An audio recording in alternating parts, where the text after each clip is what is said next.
Welcome to our video on chemical reactions by Allie, Fairbanks and Miranda, Garcia. Let's start by defining a chemical reaction. A chemical reaction is the change of a substance into a new one that has a different chemical identity.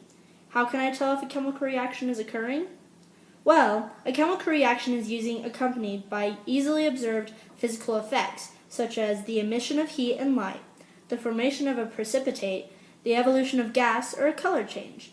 Absolute confirmation of a chemical change can only be validated by chemical analysts of the products.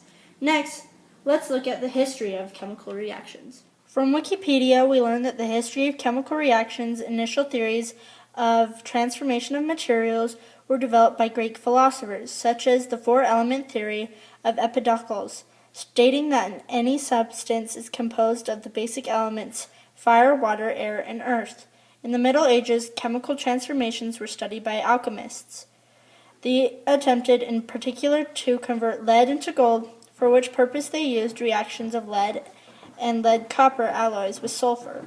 In the 17th century, Johann Rudolf Goldberg produced hydraulic acid and sodium sulfate by reacting sulfuric acid and sodium chloride.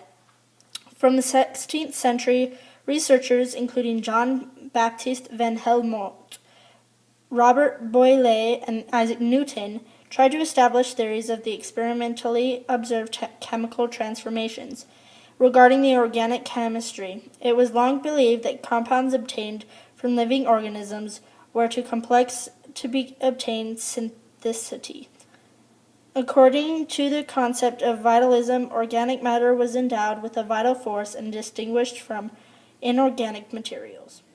We've just learned about the history of chemical reactions. To better understand chemical reactions, let's first look at what is not a chemical reaction.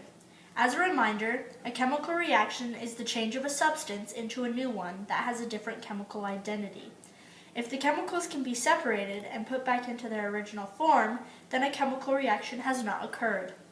Here is a real example to illustrate this non-chemical reaction. We take water and add oil to it and mix it up. After seconds, the two chemicals that appear separate. I will now demonstrate.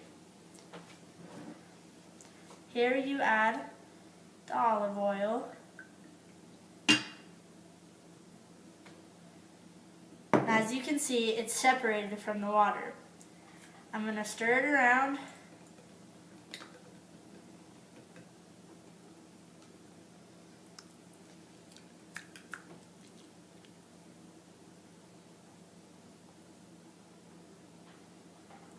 And as you can see, it's still separated. So I'm going to put this inside the glass and just suck out the water so it just leaves oil.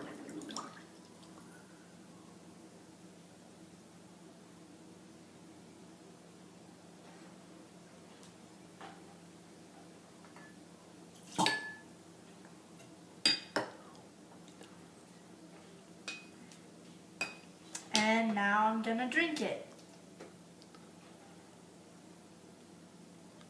Tastes just like water.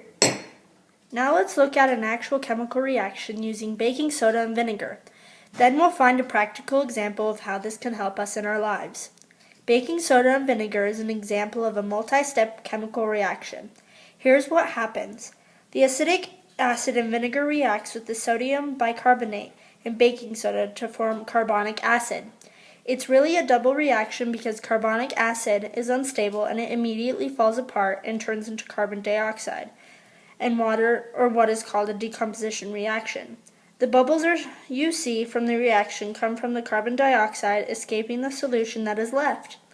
Carbon dioxide is heavier than air, so it flows almost like water when it overflows the container. What's left is a dilute solution of sodium acetate in water.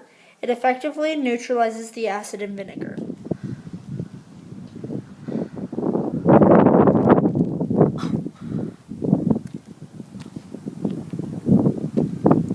And here we have the foaming tower of Pisa. Just kidding. As we learned from the baking soda and vinegar example, baking soda does a great job neutralizing acid. Let's look at a practical example that can really help us in our daily life. On the car, you can see that battery acid has built up around the battery terminals. To help maintain good battery maintenance, it is important to remove this acid. Since battery acid can be very dangerous, it is important to neutralize this acid before removing it from the battery. We can do this by mixing water and baking soda at a 50-50 ratio and then applying this to the battery terminals.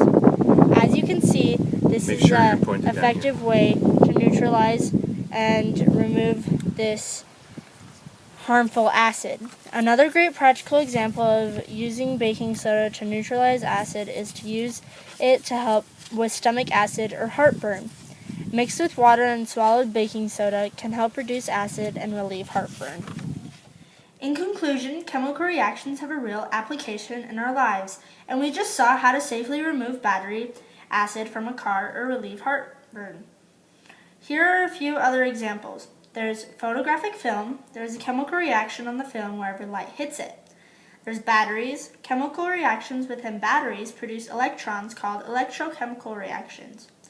There's Halloween light sticks. A chemical reaction excites atoms, causing the stick to glow. Fizz is dropping an Alka-Seltzer tablet in water, and it makes a bubbling chemical reaction.